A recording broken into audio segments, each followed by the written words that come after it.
Hello guys, ഞാനിന്നൊരു സ്ഥലം വരെ പോവാണ്.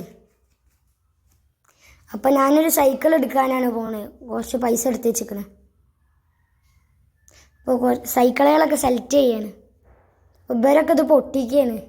അപ്പോൾ ആ കാക്ക വന്നങ്ങാണ്ട് ഇത് കണ്ണാടൊക്കെ വെച്ച് തരികയാണ്. ഇതാണ് സിധു. അപ്പോൾ എവിടെ പോയാലും നമുക്ക് തിന്നാൻ കിട്ടിയില്ലെങ്കിൽ ഒരു സമാധാനം ഉണ്ടാവില്ലല്ലോ. അപ്പോൾ കുറച്ച് സിപ്പൊക്കെ വാങ്ങിച്ചു തന്നിരിക്കണം. അപ്പോൾ ഇതാണ് കട. ഇവിടെ വലിയവർക്കും ചെറിയ മക്കൾക്കൊക്കെ സൈക്കിൾ ഉണ്ട് കേട്ടോ. അപ്പോൾ ഒരു കാച്ചടി പമ്പും വാങ്ങിച്ചു തന്നിരിക്കണ്. അപ്പോൾ നേർച്ചക്കും പെരുന്നാൾക്കൊക്കെ എടുത്ത് വെച്ച പൈസ കൊണ്ട് ഒരു സൈക്കിൾ വാങ്ങിക്കാൻ, പിന്നെ ഉപ്പാനും ഉമ്മാനും ഒന്നും ബുദ്ധിമുട്ടിപ്പിക്കാതെ ഇങ്ങനെ പൈസകളൊക്കെ എടുത്ത് വെച്ചങ്ങാണ്ട് വാങ്ങിക്കണം.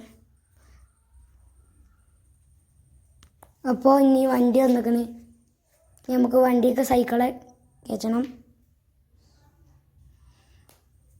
വണ്ടിയിൽ കയറ്റിയിരിക്കണ്. ഇവരൊക്കെ ഇത് പൊട്ടിക്കുകയാണ്. സിതും ഇതൊക്കെ പൊട്ടിക്കുകയാണ്. അപ്പം ഞാൻ സൈക്കിൾ കിട്ടിയതിൻ്റെ സന്തോഷത്തിൽ പെരയിൽ പോയി ഒന്ന് ചവിട്ടണം. അതാണ് എൻ്റെ പൂതി. അപ്പോൾ പെര എത്താനായിക്കണ്. അങ്ങനെ പെര എത്തി. സൈക്കിള് നമുക്ക്